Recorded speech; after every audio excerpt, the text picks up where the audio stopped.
I am going to explain introduction of polynomials in this video. Before going to polynomials, first we will understand its basic terms. First term क्या है इसकी? Constants. Constants क्या है? Constants क्या है? Constant वो हैं जो फिक्स रहते हैं, are fixed numerical values, जो किसी भी क्वेश्चन में चेंज नहीं होती. कांस्टेंट किससे बिलोंग करते हैं? वो रियल नंबर से बिलोंग करते हैं. हमने नंबर सिस्टम में पढ़ा था रियल नंबर्स क्या होते हैं, वहाँ मैंने अच्छी तरह से एक्सप्लेन किया था.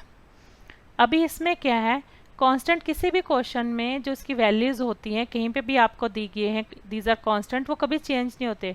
कांस्टेंट 2 हो गया, 7 हो गया, -2 हो गया, 89 हो गया, 1/5 हो गया, 3/7 हो गया. ये ऐसी वैल्यूज़ हैं जो कि रियल नंबर से बिलोंग करती है और ये फिक्स रहती, किसी भी क्वेश्चन में इसकी कंडीशन चेंज नहीं होती. जैसे आप मार्केट जाते हो, मार्केट में अगर बोलते हो आपकी 2 kg हमें आलू दे दो, तो क्या होगा? वो 2 kg फिक्स रहेगा. 2 से घर आते आते वो 2 से 3 kg नहीं हो जाएगा. इसलिए जो 2 kg है वो फिक्स्ड अमाउंट है. इसीलिए जो भी कांस्टेंट्स हैं कभी भी कहीं यूज़ हुए हैं तो वो कभी भी चेंज नहीं होती. ये आपको अच्छी तरह से समझ के रखना है जब भी आप कोई क्वेश्चन सॉल्व करना शुरू करोगे कि वहाँ जो कांस्टेंट दिया है वो फिक्स है. पर कई बार कांस्टेंट्स में लेटर्स भी दिए होते हैं, जैसे A, B, D, C, E, F, G, कोई भी लेटर इंग्लिश अल्फ़ाबेट का, पर वो जनरलाइज टर्म होती है, उनने उसको कांस्टेंट लिया होता है कि एज ए वो उस क्वेश्चन में कभी भी चेंज नहीं होगा. अभी नेक्स्ट हमारा आता है वेरिएबल्स. वेरिएबल्स क्या होते हैं? वेरिएबल्स वो होते हैं जो फिक्स नहीं रहती वैल्यूज, जो बार बार चेंज होती रहती हैं. कहीं भी क्वेश्चन में वेरिएबल्स यूज किया होगा, जैसे कि x हो गया, y हो गया, z, a, b, p, कुछ भी, ये भी इंग्लिश लेटर का कोई भी अल्फ़ाबेट होगा. बस आपको ये याद रखना कि जो क्वेश्चन में वेरिएबल्स क्या हैं और उसकी वैल्यूज है हर बार चेंज होती रहेंगी. हम उसको बार बार दूसरी वैल्यूज पुट करते रहेंगे, वो कभी भी फिक्स नहीं होगी. जो फिक्स नहीं होता है वही आपका वेरिएबल होता है. नेक्स्ट इससे आता है टर्म्स.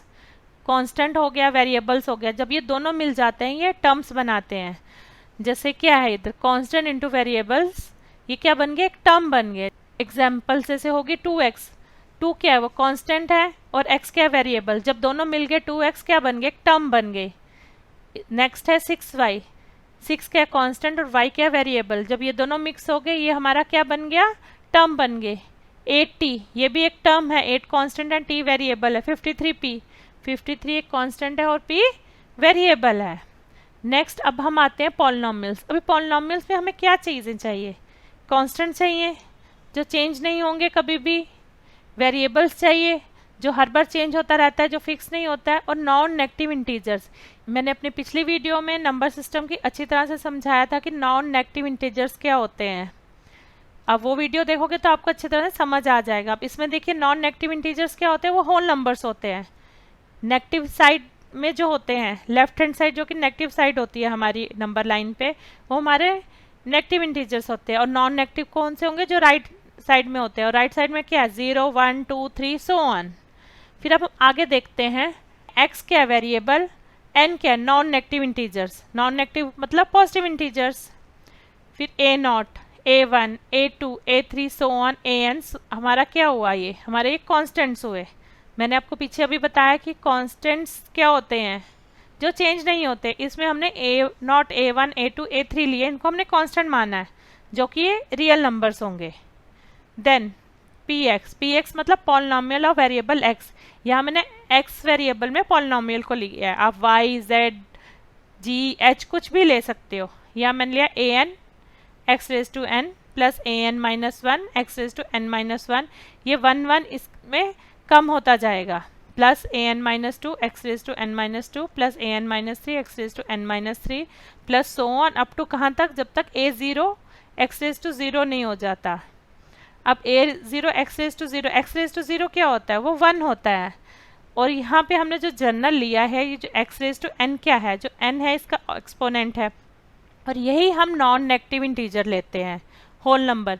कोई भी पॉलिनोमियल जब भी आपको पूछा जाए whether it is a polynomial और नॉट, कहीं भी आपको क्वेश्चन में पूछा जाता है whether the following expression is polynomial और नॉट, तो आप कैसे देखेंगे? आप इसकी जो n टर्म होगी, जो n है हमारा x रेज टू n, जो एक्सपोनेंट होगा x का, उसको हम देखेंगे कि वो हमारा नॉन नेगेटिव इंटीजर है नहीं है। अगर वो नॉन नेगेटिव इंटीजर होगा तो वही हमारे पॉलिनोमियल होगा, वरना नहीं होगा।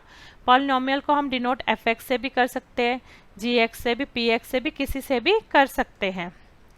नेक्स्ट इसमें हमारा आता है टर्म्स एंड कोफिशिएंट्स। अब क्या fx इज इक्वल टू क्या है, हमने टर्म्स तो मैंने आपको एक्सप्लेन कर दी थी, इसमें मैं दोबारा थोड़ा सा समझा रही हूँ। जैसे ये 2x क्यूब है, ये हमारी एक टर्म है, 2 क्या है हमारा कांस्टेंट है, x क्या हमारा वेरिएबल है, plus 7x square, 7 constant, x हमारा वेरिएबल, x स्क्वायर इधर लिखा है, सिर्फ x ही नहीं लिया है, minus 4x, 4 constant, x variable, plus 15, 15 क्या है, ये हमारा कांस्टेंट है, 15 x रेज टू 0। क्या हुआ, कभी भी x रेज टू 0 हो तो क्या आता है, x रेज टू 0 हमेशा 1 ही होता है। कोई भी नंबर की अगर आपको पावर 0 दी जाए किसी भी वेरिएबल की कहीं पे भी, वो हमेशा 1 ही रहता है। ये सब हमारी टर्म्स हुई। तो हमारे इसमें 2, 7, माइनस 4 क्या है, ये कोफिशिएंट्स है। कोफिशिएंट्स क्या है हमारे, कोफिशिएंट्स वो होते हैं जो वेरिएबल्स के आगे लगते हैं।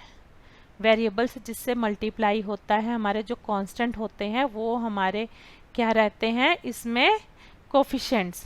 जो हम किसी वेरिएबल के साथ मल्टीप्लाई करके जो होते हैं वो हमारे कोफिशिएंट्स रहते हैं। किसी भी वेरिएबल के साथ मल्टीप्लाई किया हो, जैसे इसमें 2x क्यूब है, जो 2 है हमारा वो कोफिशिएंट रहेगा।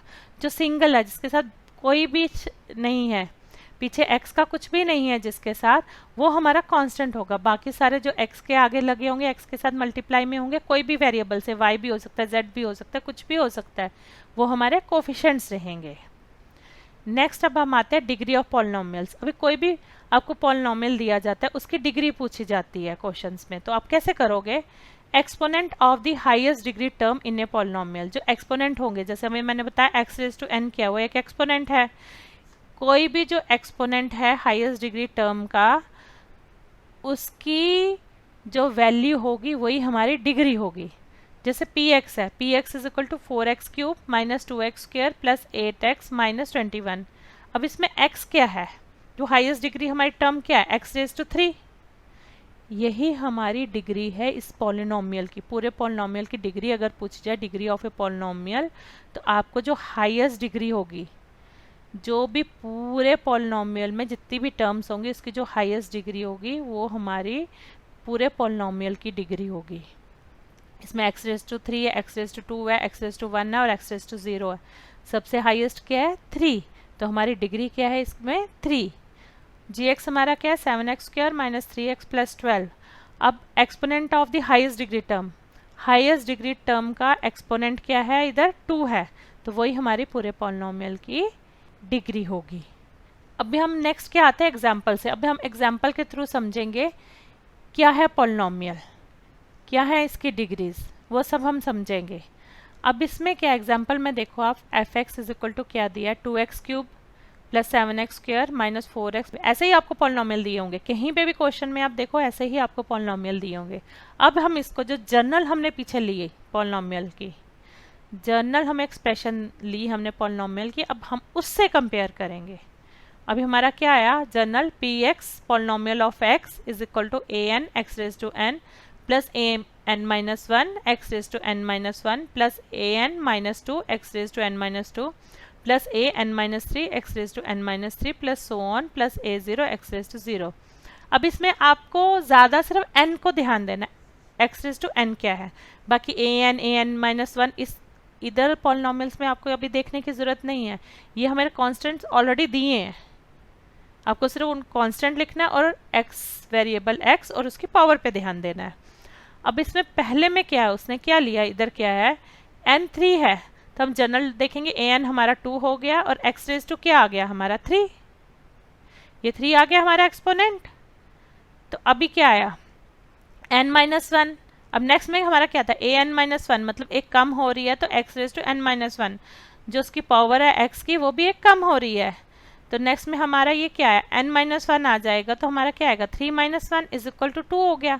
तो नेक्स्ट में हमारी वही दी है 7x स्क्वायर, जो एक्सपोनेंट है हमारा 2 ही है इधर। उसके बाद दोबारा आया इक्वेशन, जनरल इक्वेशन में हमारा n माइनस 2 आता है। अब n minus 2 is equal to क्या है, 3 माइनस 2 इज इक्वल टू 1, तो यही है हमारी 4x। माइनस होगा, माइनस तो 4 के साथ है, वो कांस्टेंट है, जो हमारा कोफिशिएंट है इसका -4 होगा। मगर इधर हमारी x की पावर क्या है, 1 है, और लास्ट में क्या n-3, जो उसके नेक्स्ट में आएगा n-3, तो क्या है 3 - 3 इज इक्वल टू 0। फिर लास्ट में क्या 15 into x raise to 0 is equal to 15 into 1, x raise to 0 हमारा 1 नहीं होता है, is equal to 15, anything raise to 0 is equal to 1। मैंने पहले भी आपको बताया, ये हमारे अगर हम इससे कंपेयर करें तो हमारी यही ऐसे ही पॉलिनोमियल्स बनते हैं। यहाँ तो मैंने जैसे सिर्फ थोड़ी सी टर्म ली, 3 से स्टार्ट हो गया अप टू 0 आ गया, 5, 6, 10, 20, 100 कुछ भी टर्म्स n हो सकते हैं, उससे स्टार्ट हो सकती है आपकी इक्वेशन। इसलिए अभी अच्छी तरह से इसको देख लो। और मोस्टली इसके क्वेश्चन कैसे आते हैं, क्वेश्चन आते हैं, क्वेश्चन नंबर 1 देखो इधर नीचे मैंने दिया है, whether the following expressions are polynomial और नॉट। जो फॉलोइंग एक्सप्रेशन हमें दिया है पॉलिनोमियल है या नहीं है, हमें वो देखना है। अब इधर क्या है, 7x³ - 2x² + 3 √x - 4, इस तरह के ही आपको क्वेश्चन दिए होंगे ज़्यादा से ज़्यादा। फिर नेक्स्ट ये है x² - x + 2/x। अब दोनों इक्वेशन को अब ध्यान से देखो, हमने क्या अभी पढ़ा था पीछे, जो x की पावर है, जो वेरिएबल x की पावर है, वो क्या होनी चाहिए, non negative integers that are whole numbers. अब इधर देखो आप, 7x³ - 2x² + 3 √x, इंटीजर है ये अंडर रूट क्या होता है, 1/2 होता है, 1/2, तो वही हमारा 1/2 इंटीजर नहीं है, इसलिए ये पॉलिनोमियल नहीं है। और नेक्स्ट में देखो x² - x + 2/x। अब इसमें क्या होगा, जब x² - x + 2/x होगा, जब x ऊपर जाएगा तो उसकी पावर क्या हो जाएगी, x रेज टू -1 होगी ना, -1। फिर both are not polynomials because power of x in √x and 2/x is not positive integers, दोनों में पॉजिटिव इंटीजर्स है ही नहीं है, इसलिए ये हमारा पॉलिनोमियल नहीं है, दोनों की दोनों इक्वेशंस हमारी पॉलिनोमियल नहीं है। Thanks for watching this video, like and subscribe it. In my next video I will explain types of polynomials.